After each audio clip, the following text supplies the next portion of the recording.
Yan, welcome, welcome home, my sister.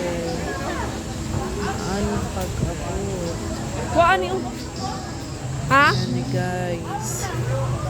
Kuhaan na lang. Nagkita na sila ng mga anak niya. Nina, dugay lagi ka. Delete na ba? Sige, nagka-delete eh. Uy, kuha adapin natin. Naghintay kami Dala. ng mahigit 1 oras. Na-delay daw yung flight niya. Kaya sa wakas dumating na din siya, guys. Babay na lang ha. Sakay na ko lang ha. Babay na ko. Mag-work na ko ha. Pati yung anak ko karga-karga niya. Mas Mag-work na excited ko ha. pa siya sa Mercedes. anak Isakyan. niya.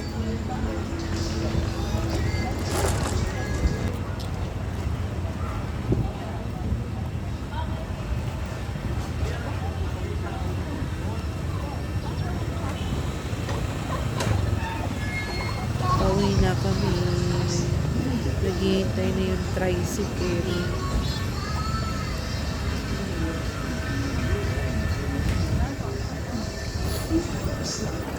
Yan, karga-karga niya yung anak ko. Yung 2 anak niya, yan, malalaki na. Laplim. Guys. Yan din yung kapatid ko, naka-blue. Yan, pauwi na kami, guys. Yan, dito na kami sa bahay. Welcome home, my sissy. Welcome, welcome.